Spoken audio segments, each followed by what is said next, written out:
Assalamualaikum warahmatullahi wabarakatuh. Selamat datang kembali pemirsa di channel yang paling bermanfaat di atas muka bumi ini. Para pemirsa, bagaimana hukumnya mengenakan kondom dalam Islam ya?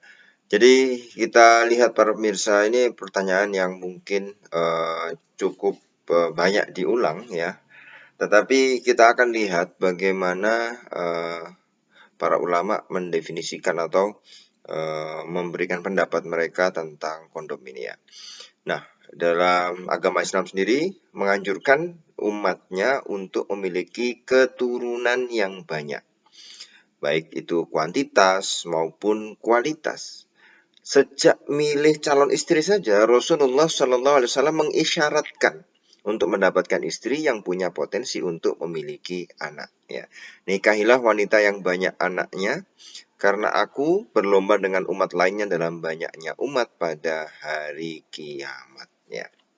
Nah, maka perintah memilih wanita yang subur itu sebanding dengan perintah untuk memiliki atau memilih wanita yang solehah dan baik agamanya, baik keislamannya. Ya.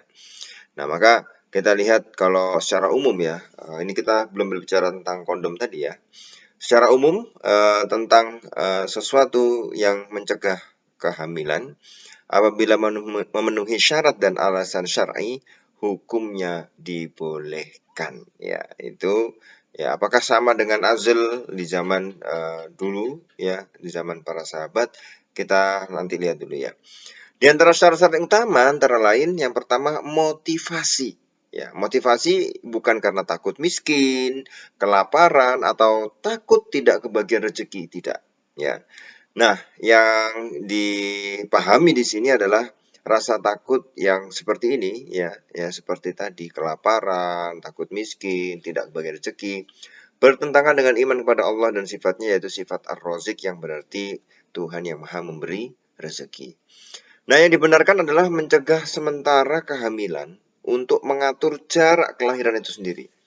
Jadi pencegah kehamilan itu pada dasarnya adalah untuk menjaga jarak, ya, menjaga jarak kelahiran.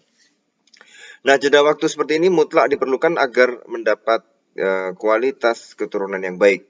Ya, sebab setiap bayi memerlukan waktu tertentu untuk mendapatkan rasa kasih sayang yang cukup dari ibunya. Alasan lain kalau kita misalnya menjadikan bahan pertimbangan para pemirsa, karena pertimbangan medis berdasarkan penelitian ahli medis berkaitan dengan keselamatan nyawa manusia bila harus mengandung anak, maka tidak boleh. Ya, misalnya ada dalam kondisi medis dia akan sangat berbahaya bagi jiwanya jika dia hamil. Ya, maka itu kita lihat ya, ada kasus-kasus tertentu ya.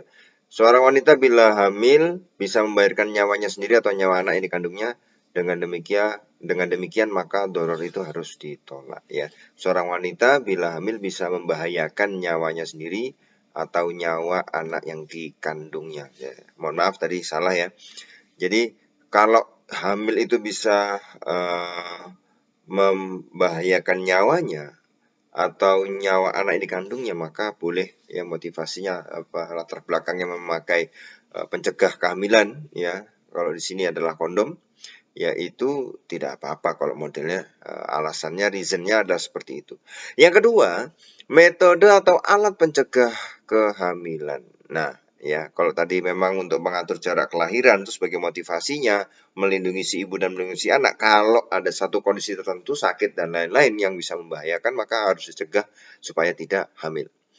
Nah, kalau kemudian metodenya macam-macam ya, macam-macam sehingga kalau kita lihat ya, bagaimana kalau di zaman Rasul Shallallahu Alaihi Wasallam adalah yang untuk mencegah kehamilan dengan cara azl, ya. Ini ada dalilnya, ya. Tetapi metode di zaman tersebut, ya, yang tentunya belum pernah dilakukan, yaitu metode-metode yang terbaru di era sekarang belum tentu pernah dilakukan ya di zaman Rasul. Maka ini membutuhkan kajian yang mendalam dan melihat dan melibatkan para ahli medis dalam menurunkan menentukan kebolehan atau haramnya. Jadi boleh atau tidak, kita lihat juga ya ahli medis itu bagaimana. Maka harus dibutuhkan kajian-kajian yang mendalam ya. Kalau kemudian motivasinya sudah dibenarkan, dia memang tidak boleh hamil ya, dalam tanda kutip di sini untuk menjaga jarak, atau seperti kasus yang tadi para pemirsa ya, itu bisa hamil itu membahayakan ibu atau anaknya atau ibu dan anaknya sekaligus ya. Maka penggunaan kondom ini bila kita ulas ya, apakah termasuk ya, alat yang dibolehkan atau tidak ya? Kan sama sebenarnya mekanismenya ya, menghalangi masuknya mohon maaf ya air mani atau sperma ke dalam vagina. Maka kondom tidak termasuk pembunuh sperma, tetapi sekedar menghalangi agar tidak masuk dan bertemu dengan ovum sehingga tidak terjadi pembuahan ya. Tetapi ada juga beberapa metode kita sekalian bahas ya yang kemudian membahayakan ya, membahayakan atau membunuh si sperma itu yang tidak boleh ya. Nah, kalau kondom kan fungsinya hanya sekedar mencegah bertemunya sperma dengan ovum, bahkan tidak sempat masuk ke vagina atau leher rahim ya, sehingga posisinya memang sejalan dengan azal. Jadi ini sebenarnya kalau kita lihat sini mirip-mirip azal ya, yaitu menghalangi sperma itu masuk ke apa namanya janin ya, uh, uh, yang itu kalau misalnya masuk terjadi pembuahan. Jadi sebenarnya dalam posisi ini kondom dan azal itu sama ya. Sehingga umumnya para ulama sependapat bahwa hukum pemakaian kondom ini sama dengan melakukan azal.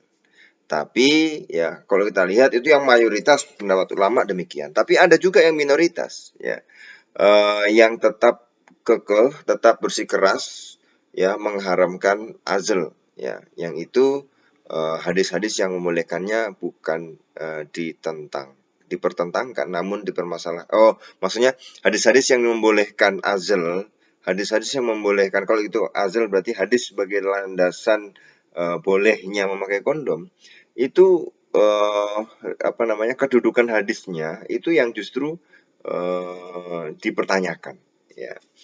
Maka ketika saat ini ada kondom ya, mereka juga kemudian mengharamkan ya, karena mereka awalnya mengharamkan azal itu. Azal itu mengeluarkan air mani atau sperma itu di luar rahim ya. Itu seperti itu. Nah, apa ya, kalau kita lihat ya apa dengan azal tadi mereka mengharamkan, kondom juga akhirnya ikutan kena diharamkan oleh kelompok atau para ulama, tetapi bukan yang mayoritas, yang minoritas mengatakan bahwa azal tidak boleh berarti kondom tidak boleh. Ya ini sebagian ulama saja ya. Karena ada latar belakang mereka para ulama yang mengharamkan itu, yang tidak boleh itu agar ada kehati-hatian dalam beragama ya.